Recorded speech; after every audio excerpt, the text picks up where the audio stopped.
quote from you once saying your life doesn't make sense. Doesn't make any sense. I rang Tiny Temper. He's like, Specs, I can't believe you're ringing me. You're one of the best MCs ever. Virgil van Dijk. I had an interview with him. First thing he says is, man like Specs. Sitting there with Gary Neville and I'm doing jokes with a straight face. You're a Burnley fan? I'm a Burnley fan, yeah. He looked really confused. He looked really confused. Yeah. And that for me was like, yes, I can do this. This is my stage now. I honestly don't think life is serious at all. Look, I lost my mum when I was 10, lost my dad last year, and I take the piss. I'm thinking I can get a coffin for £25. There's no rules. Keep going. Your missus, why do you call her Podolski? Because Podolski was my favourite Arsenal player. I don't care. There's no rules. One thing about David Wheater, we went out, mate, he kept doing these eggy farts. There's no rules. Is Specs real? Well, that's the first time I've ever said this, by the way. Or is Specs a character? Hello, welcome to another episode of Inside the Industry Unfiltered with myself, Adam Smith. Very excited about this episode because it's with one of the funniest people, but also one of the most random people I've met in my life, Specs Gonzalez. Specs. How are you, brother? I'm good, how are you? I can't complain, man. You know, it's funny how you say never random. complain, do you? I never complain.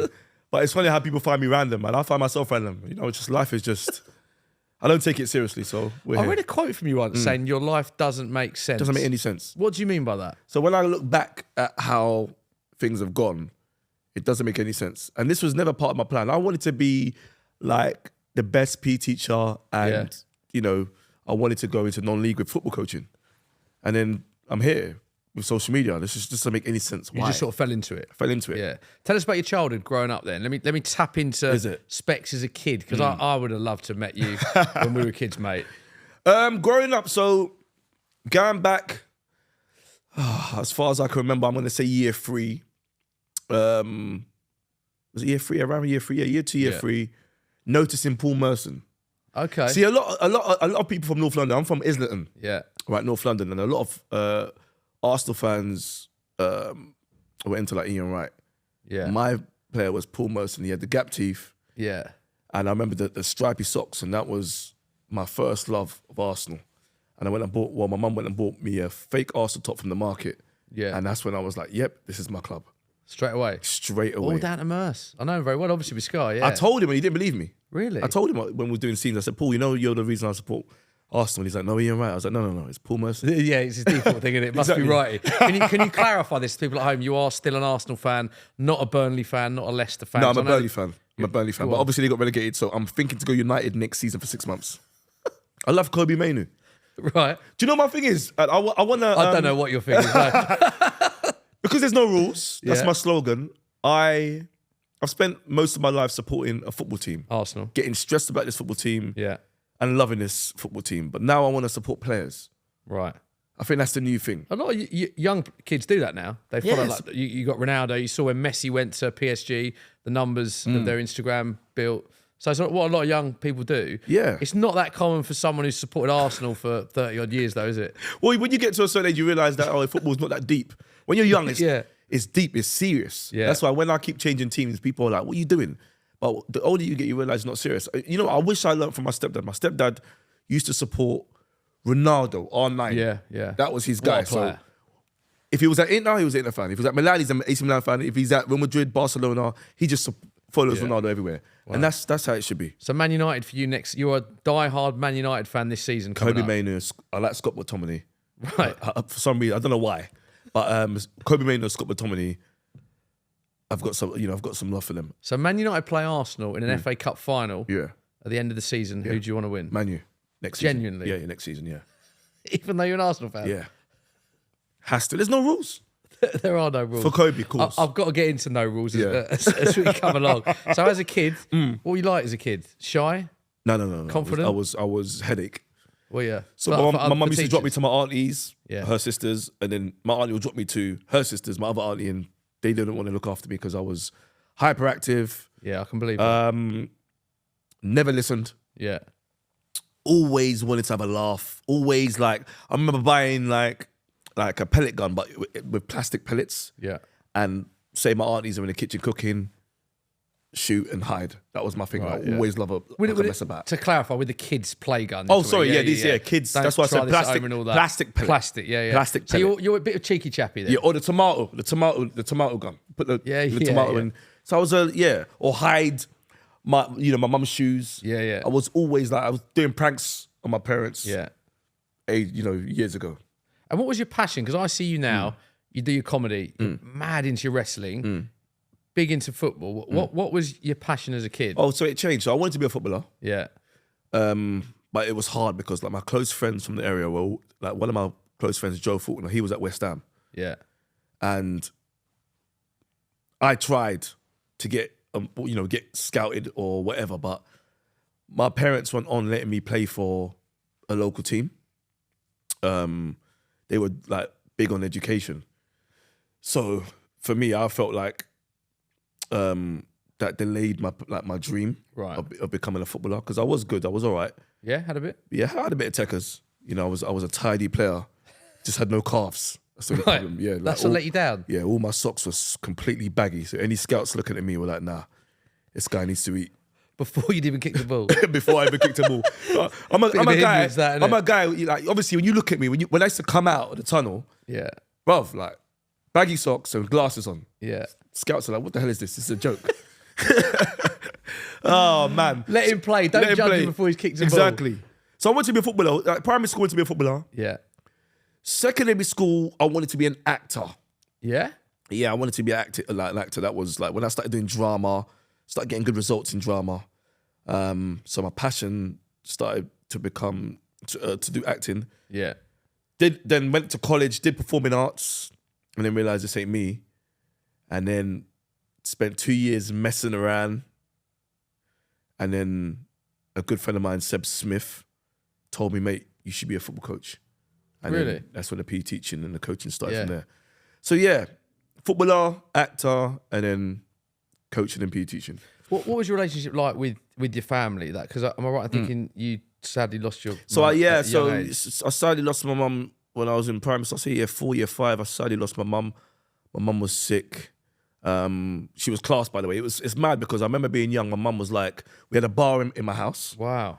My mum was like she was exactly like me, a joker, party all the time, like vibe. She used to drink, do all these things, and then suddenly she's in hospital. So I don't know if she was ill from before or I don't know I can't remember the situation, and my family don't like to talk about it with me, but she passed away, and my auntie took me on, and I went from like, say, a loose upbringing to a strict upbringing. Oh, completely different. Quick transition. And at the time my mum passed away, I wasn't sad or anything because I was young, so I didn't understand. Right, okay. I don't think it even ever affected me. Maybe there was a times where when I got to 18, 19, I thought on Mother's Day, and I started to think about my mum, I was a bit sad, but yeah, because I was so young, I didn't care. All I cared about was Arsenal at the time. Really? So yeah, I mean, like I said to Philly and Chunks, I tried to miss the funeral to watch Arsenal play at the time. I didn't care about my mum passing away because, I wanted Arsene Wenger, let's say, to win the league. And like you said, you're probably too young to understand. It's a very difficult thing for any kid to understand or to go through. It's a horrific thing. Yeah. But you were probably too young to get it, I suppose, or to process it, I suppose. Of course. Is what I'd say. I don't think I even believed it. I remember looking at my mum's body. We're all there as a family, everyone's crying. I'm looking, thinking, she ain't dead, she's moving. I feel like her lips and that were moving. So I didn't really believe it. Do you know what I mean? So yeah, maybe I was too young to understand that you're never going to see your mum again. But I lost my mum at a young age. But because my mum had 9 sisters as well. Wow. I went straight to a strict household, but I had loads of aunties as well involved. So I was spoilt. Yeah. Like I was getting everything I wanted. Yeah. So I had no time to actually sit back and be like, oh, I've lost my mum. Yeah. I started getting everything. PlayStations, TV in my room. Like you said you were spoiled there. I was getting spoiled, yeah. So even though that, I mean, obviously, firstly, huge apologies for everything you went through, horrific thing that any kid has to deal with. But you said that your upbringing changed after that moment. Is that because your aunties were just always there for you and I suppose took you in? They took me in, and they didn't want me to, crumble or right. Because they didn't know how I was feeling. Yeah. So they're like, right, cool, let's just keep him sweet, let's keep him happy. Yeah. And they just entertained me. Like I remember there was times where, like my birthday party, like a year after my mum's passed away. I remember dancing in front of my aunties for like 5 hours straight, Really? just because of the reaction I was getting. Wow. So I was just there doing body popping, going on the floor, whatever, doing all this street They're dancing. loving it, I bet. Because they're loving it. But even though you're 3 hours in thinking like this is much, we still got to laugh and keep them happy. Yeah, yeah. That's how I felt like. Maybe that plays the part in, you know, the stuff I'm doing today. Yeah. That I was entertained. Yeah. You know, Do you at a think young were you age. always an entertainer then? Did you like dancing in front of people? Oh, yeah. Because I look at your socials now, and it's a lot of what you do brings a smile to a lot of people. Yeah. Has that always been the case from a kid? You used to Yeah, like I think performing and stuff, that's been making people laugh. Before my mum passed away, I was a laugh. Like my aunties used to laugh at me. Right. So I was a laugh. And that, I remember being young. I remember one of my eldest aunties who passed away as well. She used to have a big laugh. So I would do like a funny dance and she used to laugh and that used to make my day. Really? I'm like, wow. Yeah. I feel like I've just made £1 million. Yeah, yeah. So when people laugh, I know what you mean. it makes me feel so good. Yeah. You know what I mean? Even till now.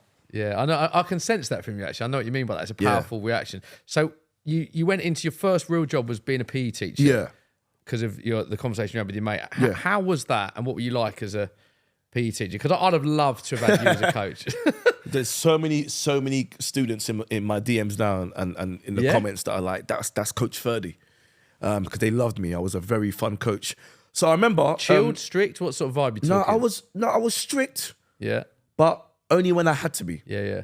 But it was most of it was like vibe up. Like I made the kids love me to the point where the naughty ones wanted to be sweet with me. Yeah, Because I was a fun PE coach. Yeah. But I remember I was around 20 years old, maybe say 21. Yeah. And I was playing football for this team. I was trying. Someone said to me, imagine, I was playing for this team, right? And someone was like, Specs, I think you can make it at 20, yeah? Right. Which was at the time a huge lie. As a pro or as a coach? As a pro. As a footballer? So so I'm playing for this team. Yeah. We're playing, so it's an 11-a-side team. Yeah. We used to play at Market Road, Islington. And one of the guys was like, he was a coach for the team and he was like, you can make it. I've got links with teams in Spain and stuff, semi-pro teams. Yeah. You can make it. And I remember my head thinking, what? And I started believing it. Yeah. So I remember I was training for this team every week, going there, like thinking one day I'm going to go and play for flipping Tenerife or something, like, or Mallorca. Yeah. That's all I'm thinking about. And my close friend was playing for this team and he was just like, bro, I told him and he's like, bro, I don't even think you can do that. I think you can be a coach. And I was like him, but I didn't know that football coaches can get paid. Well, you thought they just work for free? I just thought that, because I didn't think that. Obviously, as a footballer, you're thinking big money. You never think about coaching. You never think about refs. You don't think about these other things where there's still money in it. Yeah. Do you know what I mean? So he was like, you can be a coach. I was like, what? And get paid? He's like, yeah, look, I will introduce you to this guy who runs this company where he pays coaches. So I went there, but I'm thinking it's football. So he was like, we do football once a week, which is like Saturdays. You can get paid for that, but the money's in PE teaching. Right, okay. So I went and shadowed him. I watched him do like gymnastics and all these sports. And I was thinking, hold on, I ain't got to go uni for this. I can just do courses and then teach this in 6 weeks. Yeah. So I just gave it a go. And then, because I'm a quick learner as well. So if I see something and I feel like I can do it, let's get it done. Did you enjoy it, PE teaching? It's class. I'll go back to it. If this ended tomorrow, I'll go back to it. Would you? 100%, That's what you do. So I was going to ask that if content creation finished, Straight which back I to don't think it teaching. will because you're killing it, by the way. But that's what you'd want to do. 100%. Working Wow. with young kids and motivating young kids is something I love doing. Well, and also I'm thinking of you from a football perspective. But what other stuff were you doing? Gymnastics. With the go on. I taught gymnastics, basketball. So these are, I had my level 1 in these sports. Yeah. Cricket. Wow. Orienteering was part of the curriculum. Street dance was part of the Oh, I bet curriculum. you were so good at that. Yeah.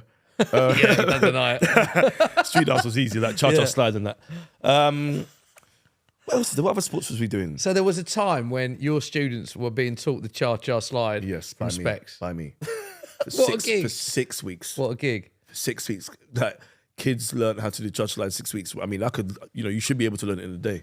But like year ones used to love cha-cha slide. And in terms of your football coaching, what were you like as a coach?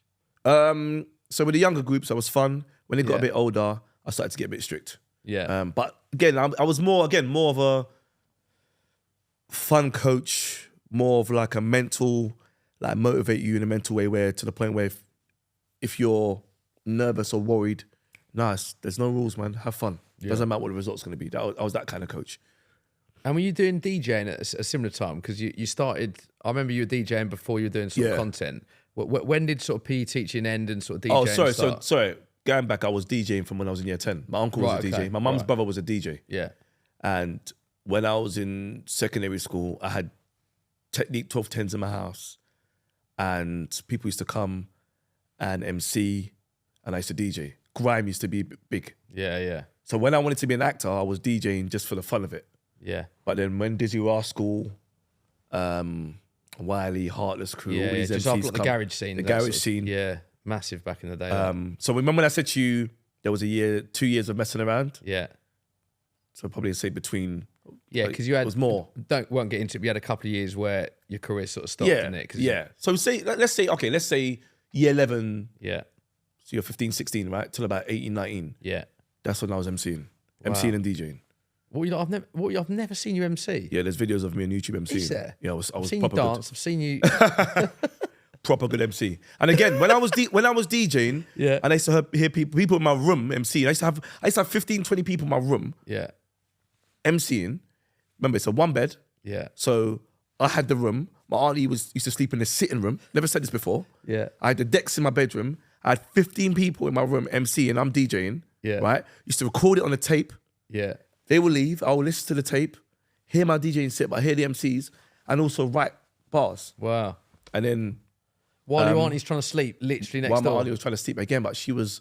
How was she with that? 20 people MC. Yeah, she wasn't keen, but it wasn't late. It wasn't late. Right. But loud. It was loud, and she kind of like saw I had passion for it as well. Yeah. You know, because I was quite popular in my area. Like me and Chip, Chip, we used to like spit in the youth club. Me and him were like known for the best MCs in North for a period of time. But he excelled. Yeah, he's done all right. He's done really well.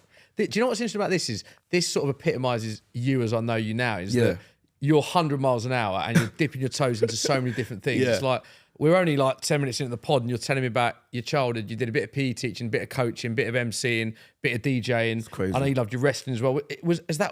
Have you always had that mind where you're sort of jack of all trades sort of thing, and you can't focus on one thing, you have to have loads of things and I think, is that fair to say? Yeah, there's no way I can have one thing and just be like, I like this. I needed to like a lot of things. Yeah. Wrestling, every Friday night, I think it was between 10 and 12, that was my thing. Yeah. I had to watch Stone Cold Steve Austin. Raw is War, SmackDown on Saturday mornings. Backlash, all of that. But Sunday nights, I had to watch WrestleMania and all these things. I had to. That was like, religious to me. Yeah. And then obviously DJing, MCing during the day.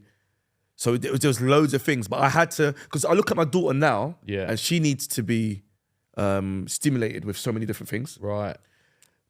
People call it ADHD. I just call it creative.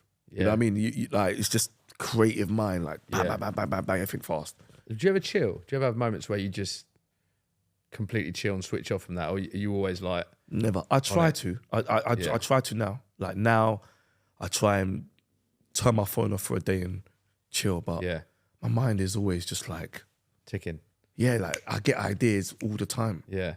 So at that stage in your life, then, when your job is a PE teacher, but you're doing a bit of DJ and a bit of football coaching, did you have a plan in place as to what? Did you think you were just going to be doing PE teaching for the rest of your life, dabbling a bit of coaching, a bit of DJing, or did you always want to be a DJ? Did you always want to get into football? What was your sort of mindset and your goals then? So I had no plans till about 21 years old. At 21, I decided that I wanted to be a PE teacher. Yeah. I wanted to run my own PE teaching company, and I wanted to be a football coach in non-league football or even championship. I wanted to go higher with that as well. Yeah. But even though that was my goal, I also wanted to be a big DJ, and I also wanted to be the best MC in the country.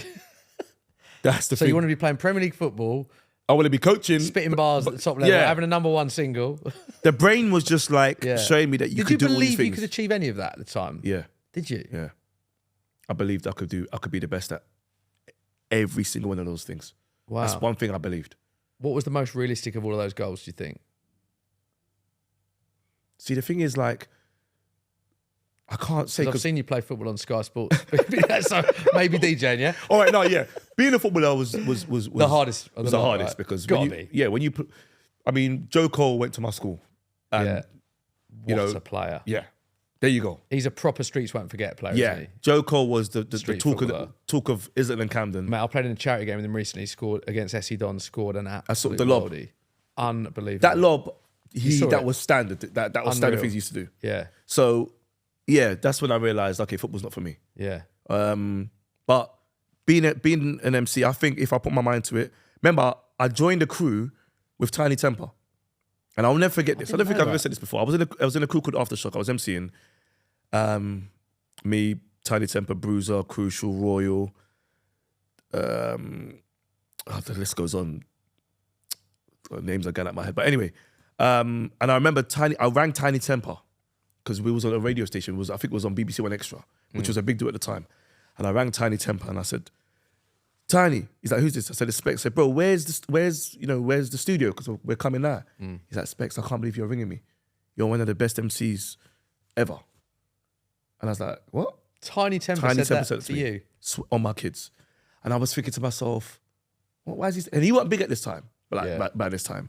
But I was like the main guy because I was very cheap. I wasn't an MC that used to do what everyone used to do where everyone used to rap about guns, knives, whatever. I used to rap about like funny stories about my missus at the time or how you're dressed or how you look. It was all jokes.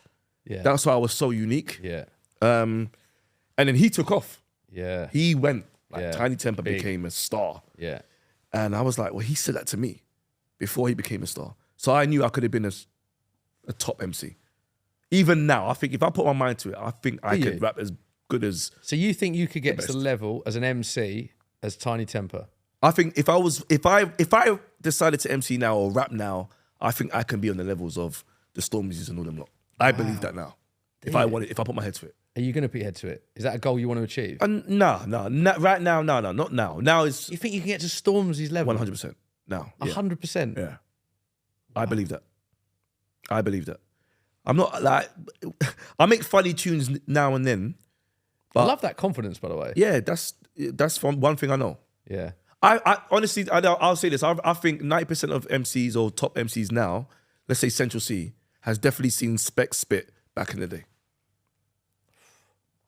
100%. Do you think a lot of them have taken inspiration from you then, in a way? Like with Slightly. Yeah. I think H and RD have. They've told me they've seen me spit. H has said that, yeah? Yeah. Wow. So... Why don't, if you're having all these people bigging you up, because I'll be honest, mate, I've seen loads of your content. I haven't seen a lot of you in this field. I've seen your comedy, your football. Yeah. I haven't seen a lot of you from rapping back in the day or spitting bars. Yeah. Why don't you give it a go? What's preventing you from doing that? Other things. Like Other work again, stuff, yeah. Other, like, you know, I wake up one day, I want to be MC. Next day, I want to be an actor. Yeah. Next day, I want to start a podcast with Angry Ginge. Next day, I want to bring out my own glasses. Yeah. Next day, I want to bring out t-shirts. Like, it keeps changing. It keeps changing because the thing is, it's like, it's one of them ones where it's like the world is your oyster, innit? So it's like, what do you really want to do? Specs, I don't know. But my mind, I've got idea. Like my mind tells me I can do any of these things and succeed. You said you got a microphone in front of you now. The floor is yours. If you want to spit some bars, put you on the spot of it, mate. Not right now, but yeah, mate. I definitely want you to pursue that. Yeah, I man, definitely want to see that. Yeah, I'll make tunes here and there. When I came out of the Cyburn house, which we'll talk about later, I was gonna make a song. Well, yeah, I was gonna make a song. I was writing lines on my notes. I was like, gonna make a song about everyone in the house, and then you should do. Got distracted. Yeah. So this is just how my mind works. So when was your first break then in terms of content creation? Because we know you now as a content creator, influencer. What was the first sort of video or moment that catapulted you into this field? So, I'd say when I was PE teaching, So from like, 21 to like 30 years old, Yeah. I'd say every other week, people are saying to me, you need to be on TV. Because my Really? personality was always there. Yeah. So whether I was DJing, whether I was PT, whatever I was doing, people will come to me and say, Specs, you should be on TV. You're so funny. I can believe that. But I never ever cared about that. Never ever took that seriously. Never ever thought about it. Yeah. And I'd say my later years of PE teaching, I'm in my 30s now. I'm an experienced PE teacher, running my own business with my friends, Martin Lovejoy and Stephen Brennan, big them up. And I do a video, right? Just a normal video for the WhatsApp group. Yeah. So I throw a basketball. Yeah, I know. I've seen this. Yeah, try and score it because the hoops behind me hits the ceiling, breaks my glasses. Put it in a group. I turn my phone off. I teach, do the lessons. I do my after-school clubs. I go and coach in the evening. I go home. Let me turn my phone on, see what's going on in the WhatsApp group. WhatsApp group's going crazy. I'm getting messages everywhere. Yeah. This video's in America. What the hell's going on? And then I get messages from my friends at the time who were doing social media, Poet and Vuj. They're like, Specs, you need to set up a Instagram account and that. I'm like, what? So they were doing comments below at the time. They were doing that. Copper 90. They were, you know what I mean? I was like, nah. Like, what are you talking about? Then I get an email from Nickelodeon saying we want this video. I'm like, what? So I'm sharing my powers. They're like, what? We're thinking in the email. They wanted to feature it effectively. Of course. Yeah. But we're thinking that they're going to give me £1 million for this video. Be nice. They give me $1. For the use. So we're looking at the email. It says $1. Yeah. We're thinking it's $1 million. So we accept it like, yeah. I'm thinking I'm going to be a millionaire off this video. One video. Yeah. They post the video, whatever, cool. I get $1. And we're having a laugh about it. Yeah. And then that's when I start doing Filthy Fellas. And people are like, this is the funniest guy ever. Were you still PE teaching at the time though? Yeah. Doing this on the side? Yeah. But when that video went viral, Yeah. did something change in your mind where you think this could be a profession for me? Or was it just like, I'm gonna have a laugh and still PE teach and see if I can make a bit of money on the side? Like, what was your mindset? I didn't believe or know or even see that Poet and Vuj, for example, at the time were getting money from social media. You just thought it was a laugh. I thought they were just on camera. I thought they had jobs. Yeah. So in my head, I was like, when I sat down with Tigo at the time, and he's like, "Look, you need to leave your job. You're gonna do stuff with JD and do interviews with Annie Joshua." I remember arguing, saying, "No, I've got a 9 to 5." Really? So I never knew nothing about self-employed. Yeah. All I knew was about being employed. Yeah. So you're asking someone that's employed to go self-employed makes no sense. Right, because you got a 9 to 5, you get a Because I got a 9 to paycheck 5, at the I'm end of the getting a month. paycheck every month. Yeah. And I had bills. Yeah. So in my head, I'm looking, thinking, are you crazy? I'm So not leaving. you were like, I can't entertain this. No. And then what I had to do is, because I was getting names like Conor McGregor and Anthony Joshua thrown at me at the time, like later on, Yeah. I was thinking, well, I need to do both. Yeah. So I had to tell my boys that I had the business with, like, look, there's some days I can't work because I won't have to go and film. Yeah. And then, so I was doing the both, but it was very hard. Yeah, so PE teaching and a bit of content. It was very It hard. was growing in terms of you started doing viral videos. Yeah. And then actually influencers and celebrities wanted to, or companies wanted you to interview Yeah. the likes of Conor McGregor and Anthony Joshua. But so I wanted to do it because I knew I could bring out my personality with them and have a laugh. Yeah. But I couldn't leave my job. Yeah. And then it turned when I had to send an invoice. I never knew what invoice was. Yeah. So I was expect you got to send an invoice to this company, that company. Yeah. What? There's no invoice number on it, Specs. Come back. You come back. 01. Yo, what? Yeah. So I First had invoice. no idea what I was doing. Yeah. And then the missus at the time, she was working for Coots or whatever. So she was showing me how to do things. And when I saw the money I was getting, for half an hour talk, Yeah. I was like, hold on, why is this money more than this money here? Here's 5 days a week of graft. So you were getting paid more for a day rate. I got £1,500 here, and then I got $2,000 there for a day, like an interview with Eddie Joshua or whatever it was. I'm like, what? I remember sending the invoice back for like £250, saying that's too much. Thinking there's a mistake. Really? Because I never understood. Yeah. You know what I mean? So I sent the invoice back, no, $250. You've made a mistake. It can't be $2,000. They're like, no, this is Wow. So is that the moment? And this is years after that basketball clip. Just to clarify, you've done This years is of probably doing a year, videos. probably about a year So after. after a year, Yeah. you've built a social media platform. Then the companies come in. You're then sending the invoice. You're getting £1.5, couple of grand a gig. Are you then thinking, I need to do this full time? I start believing. You start believing that. I start believing. Hold on, because remember, these videos are coming out and people are like showing me love, and I'm reading comments. I'm new. Yeah. I'm reading comments, and I'm like, and remember, I'm not even being a character. Yeah. I'm being myself. Yeah. That's the thing. I'm just running jokes like I'm talking to my boys. Yeah. So that's where I start believing. Oh wait, hold on. I can make this A full time. full time. I wanted to ask you about that because so many people I meet who know that I know you always ask what Specs like off camera. Is he the same as on camera? Is Specs real or is Specs a character? Specs is real.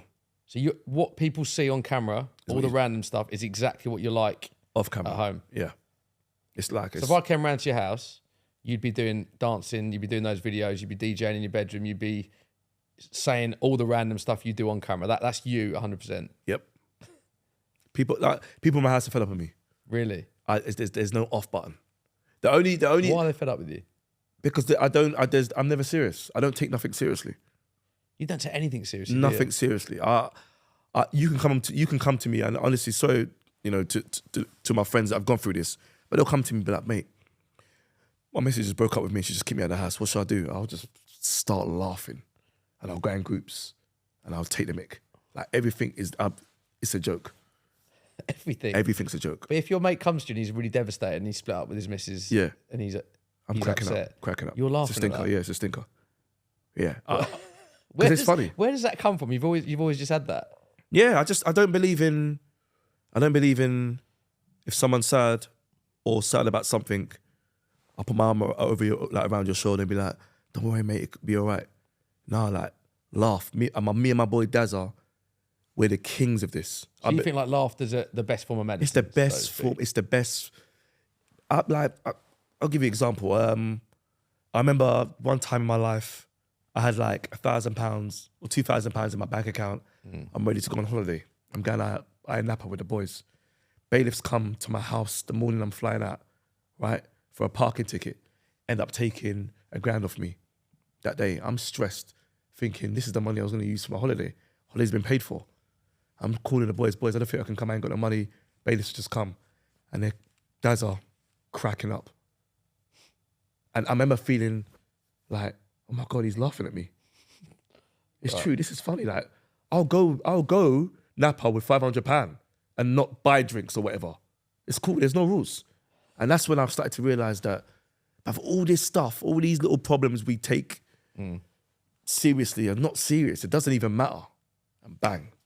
But you even laugh at the serious stuff, though, don't you? I think that's the difference. Like, everything for you is just, you look at life in a very positive way, but also in a not a serious way, right? Yeah, it's not. I don't think life's serious. I honestly don't think life is serious at all. Really?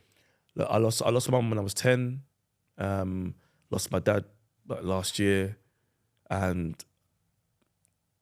I take the piss. Like, laughing about it makes me feel good about it. I feel like they're laughing with me. It makes me feel good inside, and I believe I'm going to meet them again. And they'll be like, oh, you're so funny. What do I get out of being sad about it and going out and showing the world I'm sad? I don't get nothing about it. Being sad doesn't make you feel good.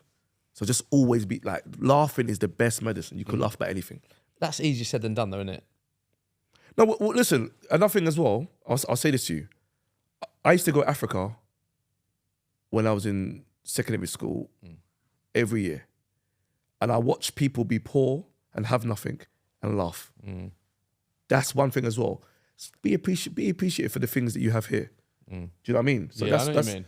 Do you know what I mean? I know what you're saying about a lot, where I sort of get where you're coming from is a lot of things that people worry about never materialise. They're the what if. So you can waste your time worrying about things that aren't going to manifest. I get that. And it's you hear a lot of people say laughter is the best form of medicine. But when you're filming, do you play up to the camera at all? Or is that, I know you say you're 100% real, but you must in certain circumstances.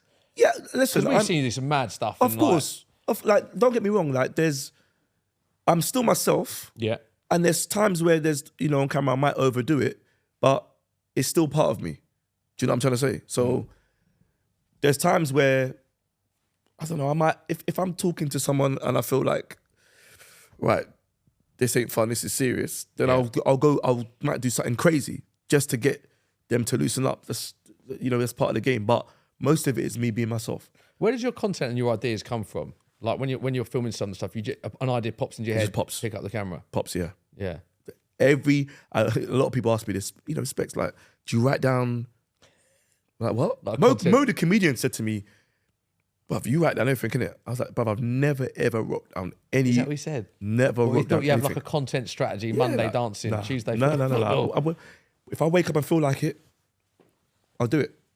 So, Pete, this is why people like complain, because it's like, my oldest daughter, I'll throw a video of her. I remember we did a video of me going to a club with her or whatever. Yeah. And the video got 10 million views on TikTok, whatever, class. Everyone expected more videos. Right. Because next day I might want to make a song. Next day I might want to, do a video with Chunks or Philly, whatever. It just keeps changing. Yeah. Do you know what I mean? And my life, everything I do is spontaneous. Other day I was in Rotterdam with Philly for his parties, yeah man parties. I decided to go the day before. Like, Philly, yeah, I'm coming. Everything's spontaneous. And that's just how my life's been. You live by the mantra, no rules. Everyone knows there's no rules. Where does that come from? And tell us about sort of what that means to you. No rules comes from the first time I went on camera. I remember doing a video with Poet and I was like, oh my God, this is terrible. What, you thought you were terrible? Yeah, Poet put me on the spot and was like, let's go, make me laugh. Because that's one thing with Specs. You can't put him on camera and say, make us laugh. Yeah. That's not how it works. It has to be naturally. Yeah. I can vouch for that, actually, having worked with you. Yeah. So he put me on camera and it was bad. And everyone was like, what the hell was this? And I was like, okay, cool, I'm going back to PE teaching. Then I was like, hold on. Who cares? If people don't like the video and the video is rubbish, who cares? There's no rules. Keep going. And then I used that from that day. There's no rules. It's quite powerful, that, in that you looked at a lot of people look at failure and go, I'm giving up, but actually you use that as motivation. There's no rules. Which is what a lot of people say. What's the worst that can happen? If people don't laugh at me, yeah, true. So what? True. And also I remember the first interviews I did, rubbish in comparison to where, like, the first time you do anything in front of camera, it's terrible. It's not a natural thing, is it? So I think that's probably quite normal. So from that moment, you just thought, no rules apply. I'm just going to live my life as I want to. Yeah, stopped caring. I just stopped caring about what people think. And I just decided that I'm going to do whatever I want to do. And that's it. And have no goals and just go through these doors where I can't see what's going on, but just enjoy it every moment. Yeah. And it's been like that for 8 years. Yeah, you don't care, do you, about what... I mean, if someone was trolling you, I imagine you wouldn't care. No. Or if someone was... You very much live your life in a sort of carefree vibe, didn't you? Don't care. I see a lot of people who do care about comments and care about these things, and which is fine, you're a human being, but it doesn't matter. Honestly, it doesn't matter. And I don't think the internet is serious. I've seen people slay me and come back and be like, oh, we love you, Specs. And go back and say, I hate you. Oh, no, I love you. It's the internet. It's people are rash and people are free to do what they want as well. Do you know what I mean? Yeah, so, I do, yeah. Who cares? Yeah. So I just stopped caring. What are you like now, though? You're a dad of 3, right? Yeah. So what are you like at home? Are you... Because you must have, like, responsibilities and caring and obviously nature for your kids. You love your kids. I see your kids in your videos. Yeah. What are you like as a dad?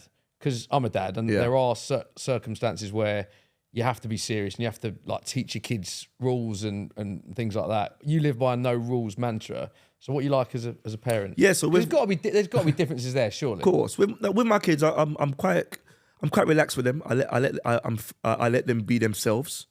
So my oldest daughter, she was quite quiet, calm, keeps herself to herself.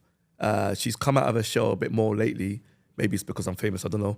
But so I'm more like, I let you, you know what I mean, live.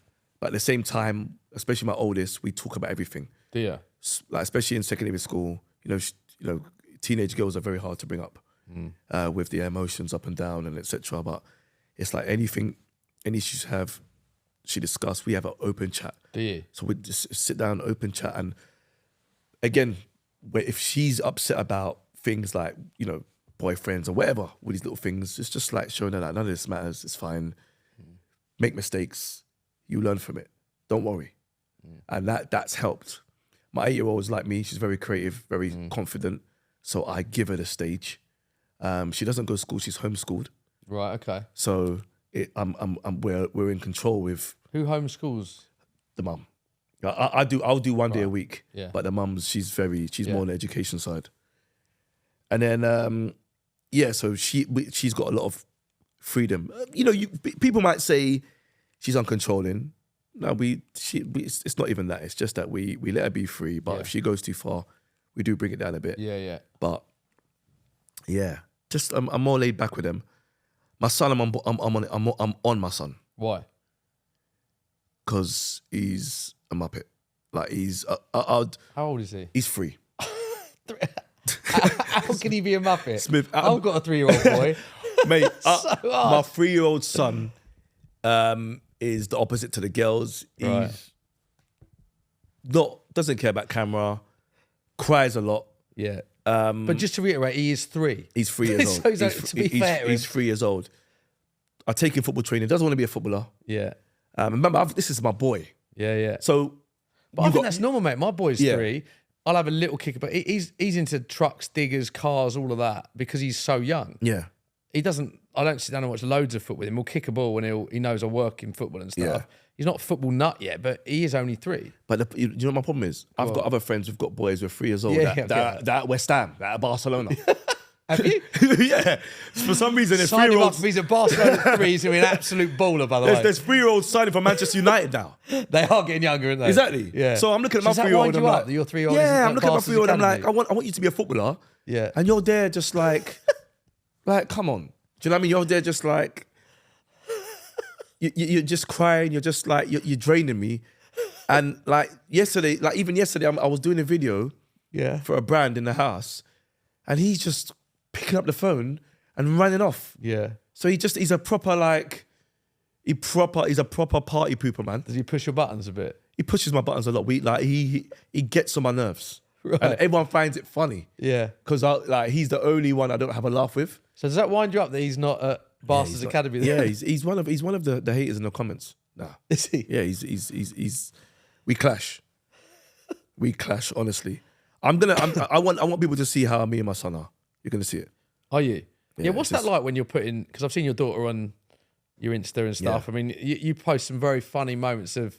I think your daughter wanted to go to a gig recently. Yeah. And you're like, why are you going there on your own? Who's going? I'm coming with you. And it's quite authentic, that, Yeah, isn't it? yeah. But is that a real life story you're playing out? No, or it's is real that life. you going to her going, right, I've heard you got a ticket. Let's film this. You can play this character. That's not. That's all real, All is I it? say to her is, right, I'm doing content. I want her to be aware. I'm doing content, and I'm gonna film whatever I do. I'm just gonna film it, and we're just gonna go. And along that's with it. She That's doesn't it. know you're going to talk about her going to a gig. She on her doesn't own, know or- how I'm gonna do Or it. you talk about her having a boyfriend and stuff like that. You She's don't- just ready. When I do this, she's just gonna go with whatever I'm doing, but she doesn't know what I'm gonna do. And how does she feel about that? At first, it was like, well, this is weird. But then when she saw the response and where it went, I think that video, when it got 1 million she's in an thinking, hour, she ching, was ching. like, oh, We can you monetize are serious. this. Yeah, because she never used, her friends in school, when we used to go parents even in secondary school, her friends would be like, oh, that's Specs. And she used to hate it. Really? So she never used to watch me or care or understand where I was going. Yeah. And I was doing a lot of football content at the time anyway. Yeah, yeah. But now it's more personality. It's like in her little Right. friends social groups, it's Yeah. like, oh yeah, look, your dad. And she likes it now. And how do you feel about putting your kids on social media I love at it. a young age? I love it. I think if your kids are social media ready, and when I say me social media ready, for the bad comments. You think that's a good thing? Because there's a lot of Yeah. parents I know that Yeah. won't even put photos of their kids Nah, online. but my daughter understands Yeah. that it's the internet. People are gonna talk, and there's nothing in these talk. There's nothing in this talk. There's nothing in it. I don't believe so. I don't believe if when someone says I hate you, they really hate you. I believe it's more trying to get a response out of you than anything. Really? Yeah. Yeah. So she understands that and she's cool with it. But no one has a Instagram or TikTok or whatever. I never tag her Why not?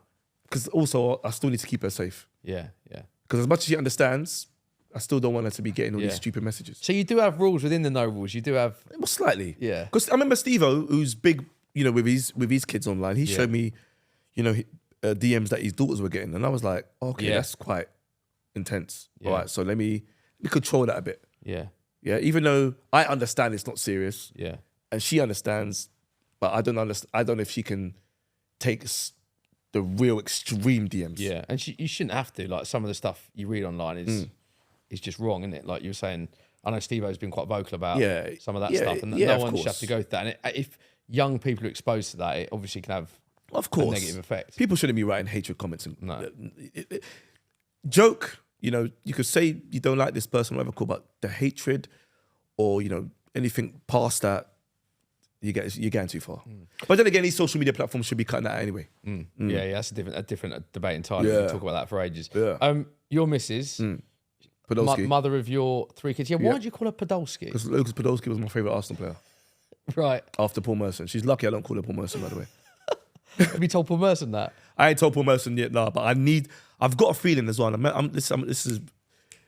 the first person to say this. I think I'm going to meet Podolski, the real Lucas Podolski, because he reposted the clip from Chunks and Philly's podcast of me saying Podolski is named after my missus. So he's your hero. He's your favourite my player, hero, yeah. and that is why you call your partner Podolski. Yeah. How does your partner feel about being called Podolski? She didn't understand until she saw him one time at the Euros and was like, what the hell? And then just like, her thing is now, because to her, I'm crazy. It's like, you know what, whatever, I'm not going to entertain this. But she answers me. She saved this Podolski in my phone right now. She saved this Podolski in Yeah. your phone? Yeah. And you'll call her Podolski around the house? Yeah. And she just goes, yeah. And that's that. Yeah. It makes no sense. That's the whole point. No It's not rules, supposed to make sense. There's no rules. Do you have similar nicknames for your kids? I just call my 3-year-old the lorry driver Right. because he's got a big head. So it looks like when he's playing with his toys and running around the house, it's like a lorry traveling around the gaff. Poor lad. 3-year-old again. He's Just free. to reiterate, he's free. only 3. He's free. Why is Podolski, we never see Podolski on camera, but we see your kids? Is that like a... Great question. Podolski is not interested in social media, doesn't have social media, he's not a fan of social media. So I respect her for that. Yeah, fair play. How does she react with what you're doing then? Because you're the exact opposite. You're all over social media. Well, opposites attract. Yeah. That's first. So Yeah, I fair. don't think I could be with someone that's on social media. That's fair. You know what I mean? So the balance works so well as well. And the thing is, what I like as well, and I could say so many things about Podolski on social media or whatever, and she don't care because she's not in it. She don't take it seriously. Yeah. But she takes me for who I am at home. And even though I call her Podolski at home when I mess about, she knows if he's on camera, he messes about anyway.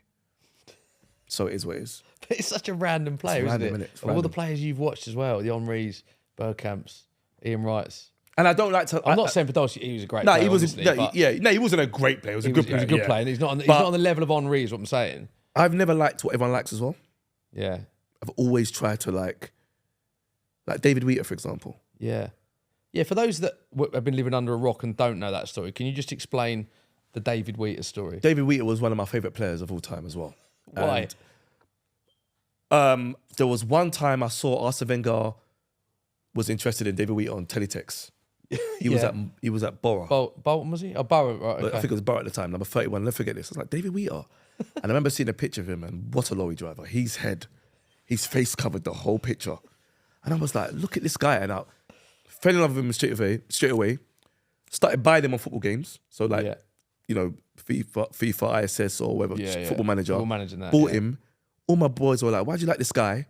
Was obsessed with him.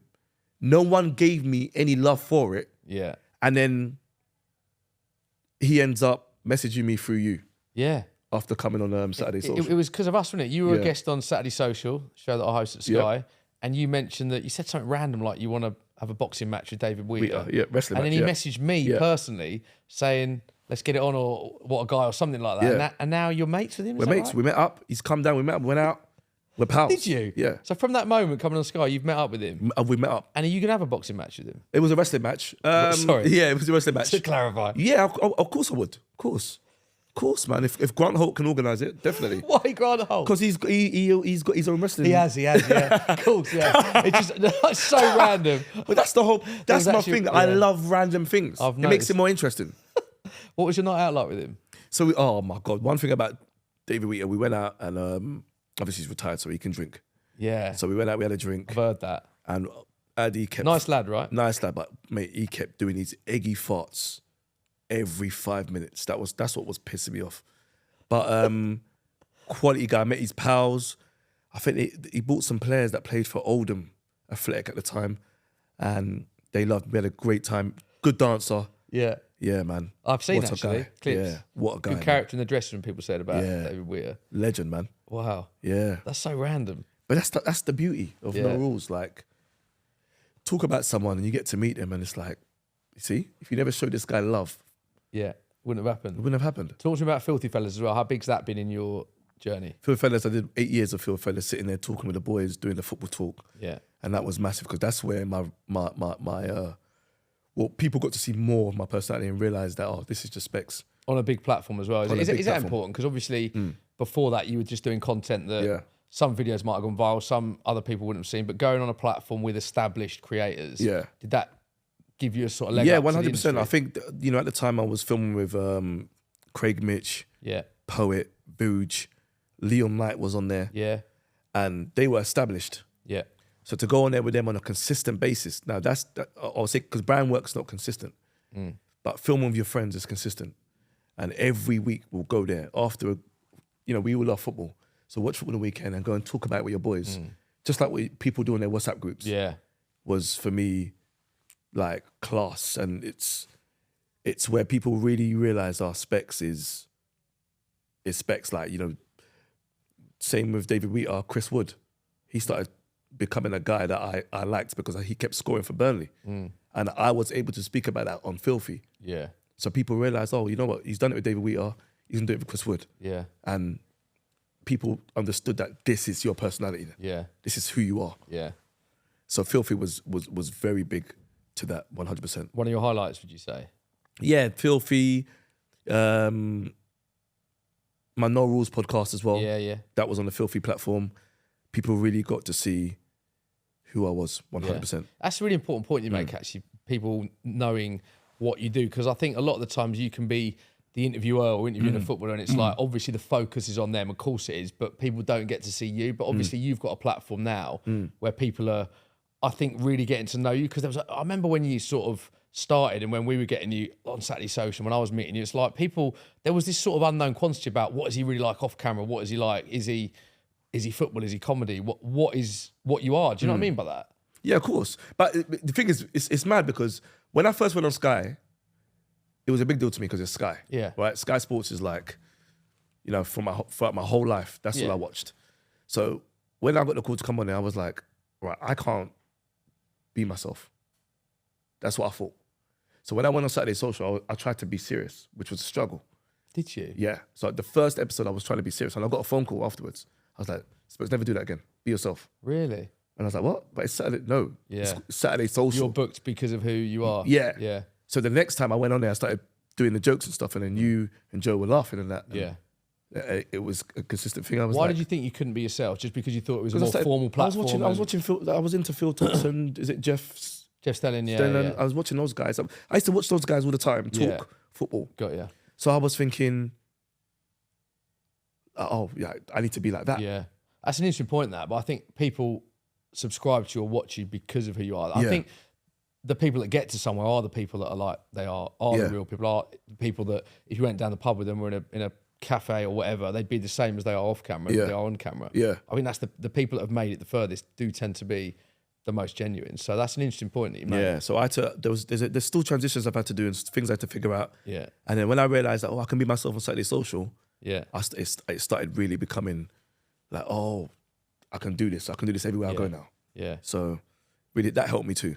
Go on, tell me about some of the amazing places and people you've met doing what you do. Because you said PE teacher, coach, DJ, period of your life where you're out of work. Because you said now you're a content creator full time. You're doing this full time, and you're doing all sorts. So give us some of your highlights. Do you know what? I think there's two main highlights that's appeared in my Saturday head. Social, obviously. Yeah, Saturday Social. Well. Oh, again, working for Sky Sports and then meeting footballers or interviewing footballers who are fans of me. Yeah. But I was a fan of them first. Go on, give us an example. Ian Wright. Yeah. Even though Paul Merson's the reason I support Arsenal, Ian Wright, I did an advert of Ian Wright for Adidas one time. Yeah. and him telling me that, bro, you're funny, just keep being you. Yeah. You make me laugh all the time. And I'm looking at him like, yeah, I watched you chip keepers. I watched. It's as like an Arsenal fan, yeah. Do you know what I mean? Mad, yeah. There's another player. There was another player, man. Virgil van Dijk. Wow. That for me. I love the fact you couldn't remember it. Van Dijk, one of the greatest centre backs. But that was the best moment for me because he did that. In front of a brand. He did it in front of JD. Say? So I had an interview with him, and I was in there with a lot of people. Yeah. We're in this big space, and he walks in, and first thing he says is, "Man like Specs." Virgil says this. Yeah, and the whole place just froze, and I looked and I was like, and I remember looking at like my pals near me. I was just looking, thinking, no way. And he's walked in, telling me how funny I am, and he watches me all the time, and he puts me in groups, and I'm looking, thinking, this is Virgil van Dijk. Yeah, I'm a fan, and he's putting your content in his WhatsApp group. Do you see what I'm saying? But also, what it does for me now, it's when these things happen, it makes me not care about these players like I used to anymore. Right. Not the fact that I think that I'm this, but it's like, if you're nervous about interview, because we do get nervous. Anytime you get little nerves, and nerves ain't a bad thing. It could be for excitement. No, it's positive. Yeah. But you do get a bit nervous when you interviewing some certain stars. Yeah. But when they do that, relaxes you. You just know that, all right, cool, this is my stage now. You made an interesting point as well when you said it's in front of the brand and all of that. So that obviously They're they might like, go, I'll book him again. Book him again. He just with put the more players money in and my all that. pocket. And Trust relationships massive, isn't it? Massive. In the industry. And then the second thing is, do you know what? One, I got a voice note from Guz, man like Mobeen. His nephew showed him me, on a podcast or whatever, and he was like, I need to get him in Man like Mobeen, which is like a series on BBC where it's a comedy series, and obviously I did drama in school, but I've never done acting. Yeah. And all of a sudden, I'm auditioning. Yeah, because I remember chatting to you recently, and you were actually having auditions for proper films and dramas, weren't you? So I did alongside everything else. And auditions are serious. Auditions are like, they put you in a situation and you've got to be that character. And so do you adapt your persona a bit for that? Then you must have to. Yeah, yeah. Like if they say to me about being an old man, obviously I have to adapt my persona. Yeah. But again, just going there thinking, I've never done this before. There's no rules. Let me do it. Yeah. And getting these jobs. And now I'm on TV acting. Yeah. Like I've been acting for the last couple of years. Yeah. It's crazy. Tell us about some of the acting roles you've had. So I did Man Like Mobeen. Yeah. I did again, I don't even know the name of some of these series I've done, but there's some appearances I've done, but never knew the name of the thing. But I've done a few. In the acting world. Yeah. But have you got into the acting world through people knowing you as Specs, or through the fact that you've done drama school and you've got agents pushing you for work? No, I've never, they don't know that I've done drama. Or I did drama in school. It's because they see the character. Will say, we need someone like that fits me. So the character that they had in Man Like Mobeen, who was Chippy, fitted me. Right, got you. So they put it together, and that was one of the best things I've done as well. Mate, that's crazy. Yeah. But now I've met, Conor McGregor, Annie Joshua, Virgil van Dijk. Who else? One of my favourite ones was Johnny Evans and it was Northern Ireland players. Was it David Healy? And again, these are players I grew up on. Yeah. You know what I mean? So there's sometimes like... No, it's amazing that. I know what you mean. I've had experiences like that actually where people have... I hosted a night with Gaza. Yeah. And Gaza knew who I was. And I was hosting it on stage, and it was like he was my childhood hero, and he's written a thing to me saying, to Smithy, great night, Gaza. And about a month later I was at Wembley, and him and his agent were shouting, Smithy, leaning over to me. I was like, oh my gosh, this is Paul Gascoigne, and knows who you are. Like my brain can't comprehend that he knows what you are, and he was chatting about. And funny enough, Ian Wright was mad. You said Ian Wright, because when I was doing a lot of the character stuff on Soccer M, he came up to me and said, I love the Frankie Pryor character you do. And I'm like, this is so... You don't know how to react. It's interesting you said about Wrighty there, because he's a lovely fellow. I've heard that from those stories about him from so many people. But I know what you mean by that. I could relate to a lot of what you say, and it does relax you a lot, doesn't it? Of course. It's just, you don't know what to do. I don't know. Like they say to me, oh yeah, you know, you make me laugh. But I can believe that actually Virgil van Dijk has seen your content. I can believe that in a football WhatsApp group because you're a football content creator. But the thing is, it's crazy. It's quite unique, and that's a this was like 6 5 years ago, 5 6 years ago. Wow. So I wasn't even. Oh, that does surprise me a bit. Yeah, yeah. I wasn't even really there yet. I was coming, but obviously now it's like it's standard. Like now it's like when you watch scenes, you see players walking by, they're scanning straight to me straight away. Now I'm like, all right, cool. Tell me about scenes, because that's a great watch, mate. And it's basically, again, for those who haven't seen it, it's on Sky Sports. You have access pretty much all areas, pre-games with players, managers, warm-ups, fans, you and a load of influencers. And it's just, I suppose it's a different way to watch a match day, right? Is the best way to describe it. It's the best way. I mean, if you love football, you know, again, you know, when we get the chance to stand pitch side and watch a game, first thing you do is say, could I play here? That's the first thing you do. Yeah. And I remember, like, for example, like watching Garnacho and he's right in front of me. Yeah. The speed. Like, by the way, these Premier League players, different levels. The levels they're playing. Yeah, I agree. It's made me change my like opinion on players. Because you know, sometimes you just be like, hey, that player's this, that player's that. Yeah, yeah. But no, all of them are still. I've been at training grounds watching players train, and the level is you can't comprehend it. And I've played in charity matches where the ex-pros. Do you know what? Mad example actually. Joe Cole playing in this game against SC Dons was naturally slower than, like, SC Dons had lads of 20, really good technical players. Joe's retired for years now, where he was slower than the opposition player, but would get past them because the first 5 yards would be in his head, or glance of his shoulder and a touch and he'd be past his man. It was like, wow, he's using his brain to outpace someone who's quicker than him. It was little things like that, and how they read the game, and how pros can, like, even when they get older, pick a pass from absolutely anywhere without still having the legs. It's mad. It's mad, isn't it? It's out of this world. And just watching that and having this access, it's just like, for me, it's unreal. And I remember when my manager told me about the scenes thing coming on with Sky Sports and that. First, whenever I get the opportunity, I pray a lot. So I'm always thankful. Yeah, I pray, because I always like, why me? Because the one thing about me, Smith, I can't watch myself. Really? And I don't see what people see. So I'm not really, when I watch myself, I'm always like, I could have done this better, I could have done that better. So you're a harsh critique on yourself. Oh, yeah. And the reason you don't watch yourself back is you don't think you're as good as what people think you are. Wow, I've never heard you say that. Yeah, never. I don't. So is that to the point where you don't understand where you're at? Are you being quite modest here in saying that? Well, it plays a part where I don't understand where I'm at, because, like, for example, I've got a YouTube channel now. Yeah. And I never believed I was a YouTuber, or I should have a YouTube channel, because I just didn't feel like I am like the rest of the other YouTubers. Right.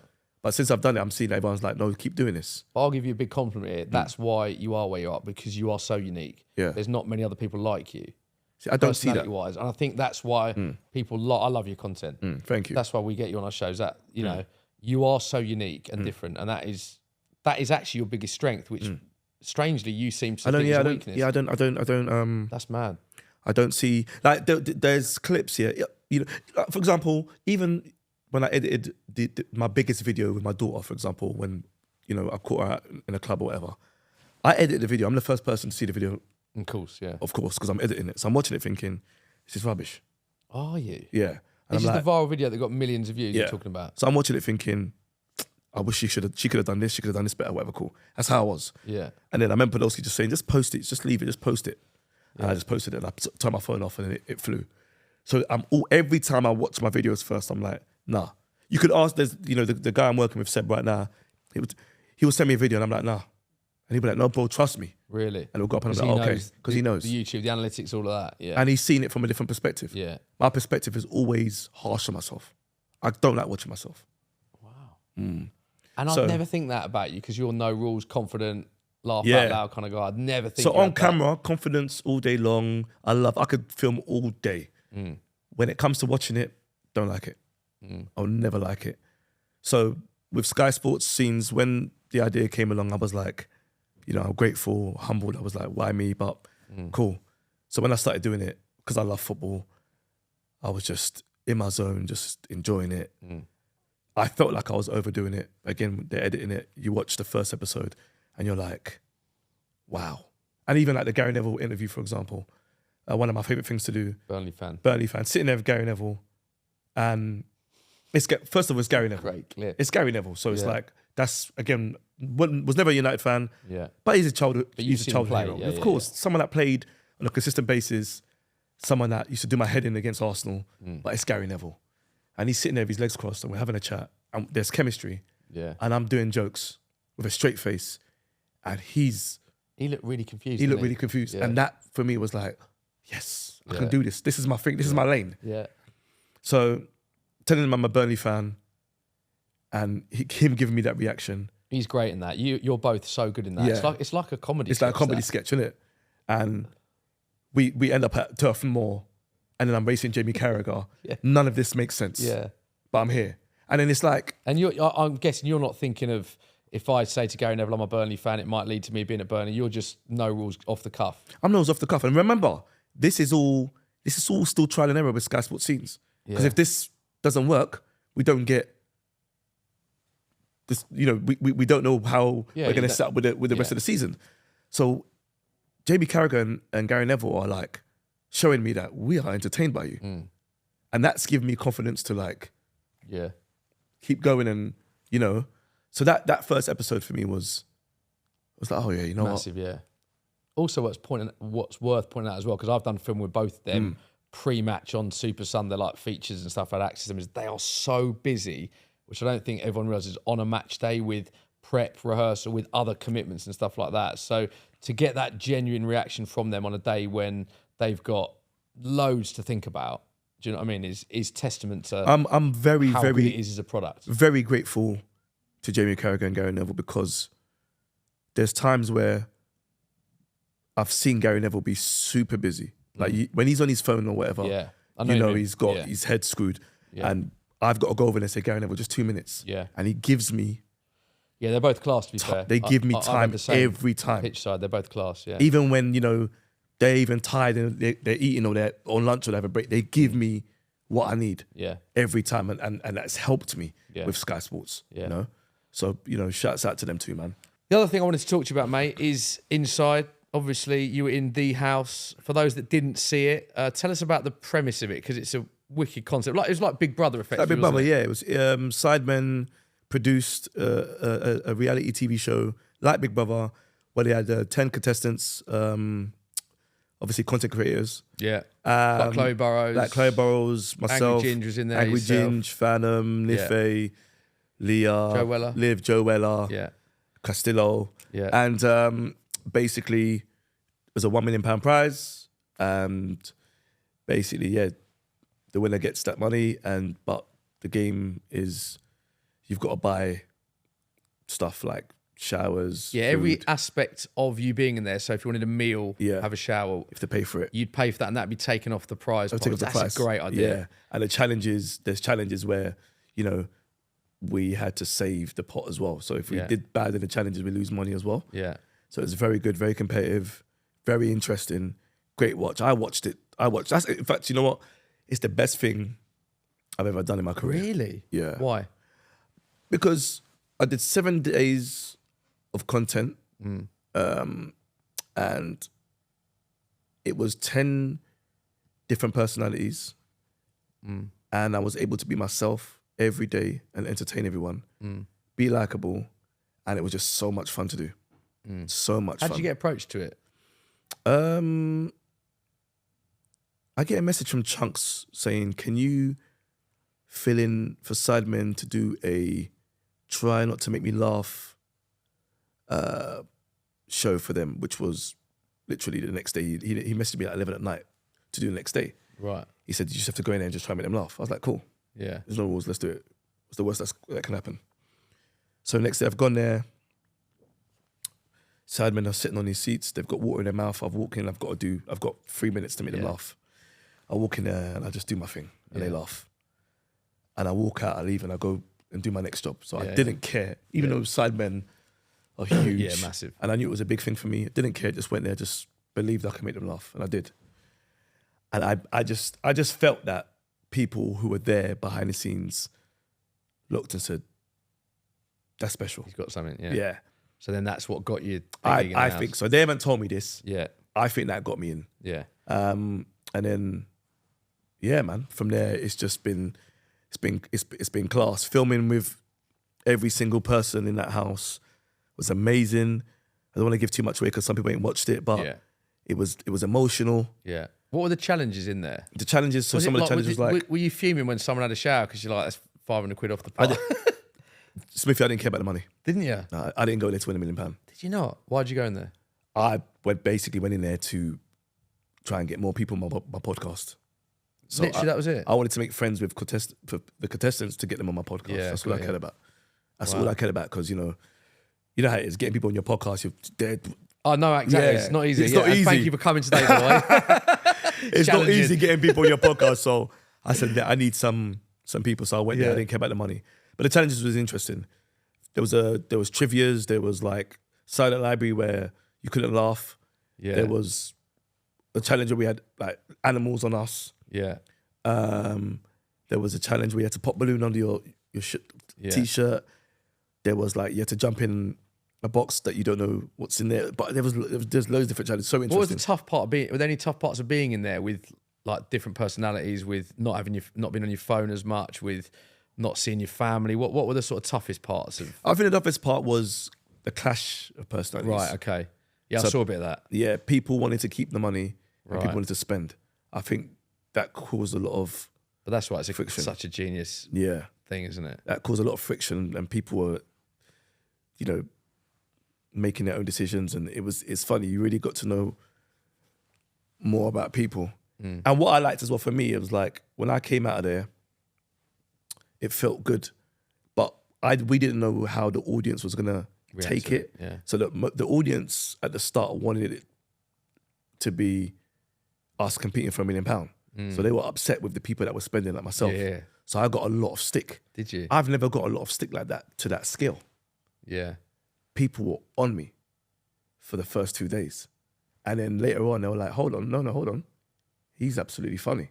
And then that's when it went from hate to love straight away. Yeah. So I've never got And you that did before. well, didn't you? You got to the latter stages of it. Yeah, I got to the final. Yeah. But I should have won it, but I just crumbled in the final. Really, I should have won it. It was mine to win. But So you lost it. I lost. Yeah, because in the final, I decided, hold on, forget the podcast. I can win this. Yeah. And the dough's not bad. The dough's not bad. It's a good day's work. Let me Good just week's win work. this. Yeah. But Sidemen are the best at twists and plot twists and all that. They know how to do unpredictable things. So they just caught me off guard, and I cracked, man. I crumbled under pressure. Did you? Yeah. How's you said it's the best thing you've ever done, which is a big statement when you think of the fact you've been TV, you've done acting, you've said Sky Sports, you've some of the names that you've interviewed. Has your life changed a lot since coming out of the house then in terms of recognition, followers, numbers and stuff? Why specifically has that been the highlight of your entire career? I think for me, yeah, obviously recognition does play a part, but I have been in a position where I've been noticed a lot and, there's been a jump. Obviously, this is a bigger jump, but I think for me, it's the first time I realised I could do reality TV. I actually started thinking reality TV is me. This is the first time I enjoyed watching myself. I laughed at myself for the first time. I made me laugh. I 24 hours, 7 days of comedy. Wow. And that's interesting because you weren't doing a 10-minute shoot where you were trying to be funny. You were just being yourself. I was never serious in that house. Never. Just joked every day. And I'm watching it thinking, wow, I'm entertaining. With the others, don't get me wrong, there was a lot of other entertaining people, but I realized that, you know what, I could do Big Brother. I could do Celebrity Get Me Out of Here. I could do all these other big so TV open programs. your mind. Do you know what's interesting about this is you're talking about reality TV, you're talking about DJing, you're talking about acting, football. You've not once mentioned comedy in this, and a lot of people associate you as a sort of entertaining YouTuber. Have you ever thought about going into comedy or sketch shows or stand-up? Because a lot of people associate you with comedy. Yeah, and I would accept that. I think it is comedy. I've had Mo, the comedian, Munya, say to me, you should do stand-up. Could you do stand up? Do you think? I just don't like the idea of writing a joke and going and saying it. Right, you're no rules, spur of the moment type vibe. But you can't really do that there. That's hard. So I think I should give it a go. Yeah. Because what's the worst that can happen? It is in the back of my mind. Food off stage, I suppose. You know what I mean? So that's the worst. I think one of my dreams is to actually do a live show. Everyone come and pay to watch me, but I'm not just standing there and talking. It's like you're watching a play. You're watching an actual show. So maybe it might be me standing there talking for a couple of minutes. It might be a screen of me doing something. It might be me performing. It's more like a proper show of. You might watch like an act on the stage where I'm acting on the stage doing stuff, but it's all entertainment. You know what I mean? So that's my dream. That's your dream. You're not just watching a stand-up show. You're watching a Specs Gonzalez no rules show. So that's my next question. Leads perfectly onto it. What is next for Specs? Specs Gonzalez show, you said there? Yeah, I want to do a Specs Gonzalez. What's the dream? You've mentioned about the fact that you MC'd, you could be at the Stormzy level if you put your mind to it, acting, comedy. Where will we see Specs in the next few years? My dream is like it has to be a show, a big show at O2 or something. But it's a show that you haven't seen before where, again, you're not just watching me stand up doing comedy, you're watching a full show and the audience are getting like water thrown over them. It's like you don't know what's going to happen. It's just a no rule show. Yeah. Do you know what I mean? Yeah. So, yeah, I just want to perform a mad show and entertain people where people walk away and be like, I've never seen anything like that before. That is nuts. This guy's nuts. Yeah. That's all. Is that how you describe yourself then, nuts? Yeah, I'm all over the place. I'm all over the place. Like do you know what? You know what's funny? After all this, Smithy, career getting here, good place, my finances are shocking. Really? I'm back. I don't know what my credit score is 435. My phone bill. Yeah. I don't do direct debit. I like the fact when they cut my phone bill and I wait 3-4 days where I can't make calls and then I pay my bill. You like I've that? got a weird way of dealing with my finances. So you're saying now your finances are all over the place. You don't have savings, you don't have money put aside. Yeah, because you must have earned well the last few years. The money's coming, it's been good, but it's all over the place. So if the money coming in has been good, why are your finances all over the place? Because I just don't care about money. Really? Don't care about money. Not trying to make it a thing of, right, I want to make £1 million and save it and do this and that. Never. Just like here, there. I've my accountant. I hate when my accountant calls me. Like I won't answer, and he'll message Podolsky. Podolsky could be say, you need to speak to your accountant, and he'll call me and he'll explain to me about VAT registration, all this stuff. Yeah. And I'm there, and Alwyn, Specs, are you there? No, don't know what you're talking about. I was meant to have a Zoom with him today. Right. But I'm with you. So you prioritise coming on this podcast. Thank you, by the way. Yeah, of course. Than speaking to your accountant. I hate finance. I hate all this finances stuff. I hate it. I know what you mean. If you're not in it, it's tough to get your head around a lot of it. I get that. But is it not really important that you know that? It's too complicated. It's too much information. It's too much. You have no interest in learning about your financial situation? I just want money to go in my account monthly, and that's it. I don't all this money comes here, come there. You put money here for the tax. You do this, you do that. You pay yourself from the business account. Yeah. What? You got to set up a business account and pay yourself? No. Like dividends and that. Dividends. Then it's like, I want to put money in my current current account to give money to my family, right? For example, for whatever. And it's like, you got to give yourself a loan because you can pay yourself a loan at any time. What? What is this? No, I don't want to do none of this. Then April, we need this, we need that. No, I don't care about the tax man. Let him do what he's doing.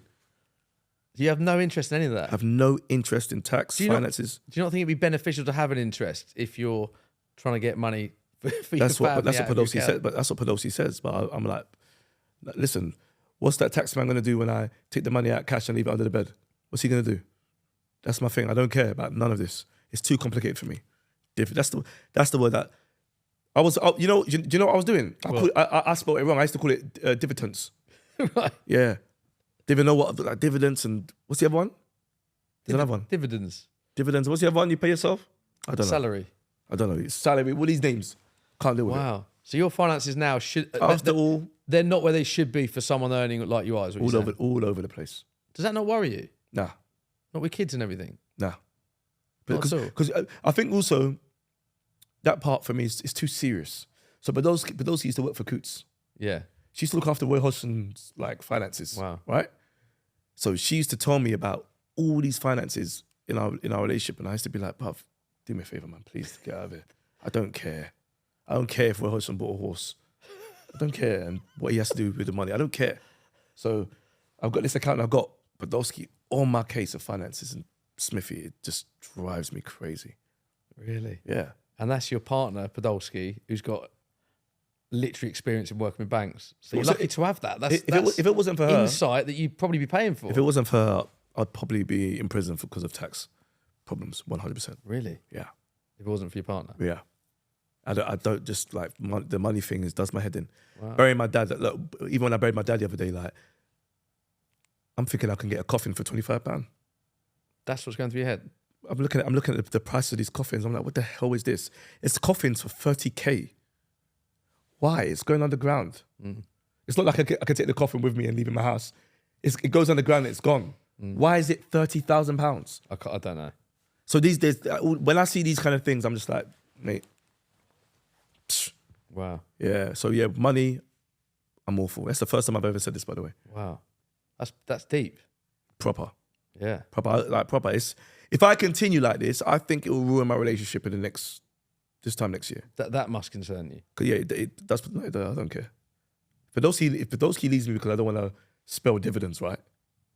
So be it. That wouldn't concern you. There's no rules. It's a poignant note to end it with, because what I was going on to say is advice you'd have for people. So let's cut the financial advice. Don't listen to any of the last 2 minutes of what Specs has said about finances, because it's not the best financial advice. Yeah. But on a positive, what you've done in terms of content creation is to be admired. And it's like, Thank you. I think, yeah, where I think your attitude to finances and your no rules is slightly questioned. What can't be questioned is your attitude and like how your workaholic attitude and what you put your mind to. And even like today, you've come here and we had to rearrange because of me, and you've come here like giving up your time. So thank you very much for me, mate. I've got love for you, bro. Thank you, mate. I appreciate that. What advice would you have for people? Again, not financial advice, but advice for people wanting to get into content creation, because you've got an amazing story about how you've like made it to where you are today. The advice I'd say is obviously just remember that there's no rules. Stop caring. Stop worrying. And for me, memory is important. So even if you're sitting on camera with your mates or whoever, like this is a memory. And this for me matters more than anything else. You know what I mean? Like we will talk about this later on and be like, this was funny or whatever. This we will. A good chat or whatever. Yeah. For me, that is like important. I remember Jin said to me in the house, or he said it on the Inside Show. He said that he said a quote. He said, memories last a lifetime. No, he said material. What did he say? What did he say, Laura? I've got it. Material. Is that memorable? Money is material, but memories last a lifetime. Right. And I think for me that is like the best thing ever. Yeah. You know what I mean? Forget money. Forget chasing money. Don't be on social media for the money, or think because so and so is making so much money, you want the money too. No, that's their lane. Just have a laugh. Remember, there's no rules, and just find happiness. That's all that is for me. That's what life's about. You have to have a laugh. You have to. Don't get like caught up in this whole systematic thing as, I need to make money because I need to sort out this, I need to sort out that. I know rich people that are miserable. Do you know what I mean? I know that. Yeah. So it's all good thinking. Do it for the right reason. Just and then also the money will come later. Yeah. I've never worried about money, right? And obviously I'm bad with money, but I don't have money like problems to the point where I can't pay for things. Yeah. Do you know what I'm trying to say? Yeah.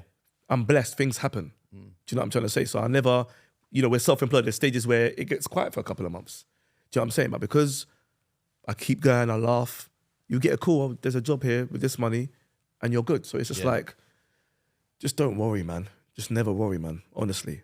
I like it, mate. I think it's a perfect note to end it. Be happy. Do it for the right reasons. Right reasons, bro. And respect your partner and listen to your accountant. Respect your partner, listen to your accountant. But if your partner don't want to respect you or listen, then she's got to learn the hard way. There's no rules. No rules. Specs, pleasure having you on, mate. You're a top man. All the best for everything you're doing. Big love to you. Anytime, bro. There's no rules. Love, man. Check your moves.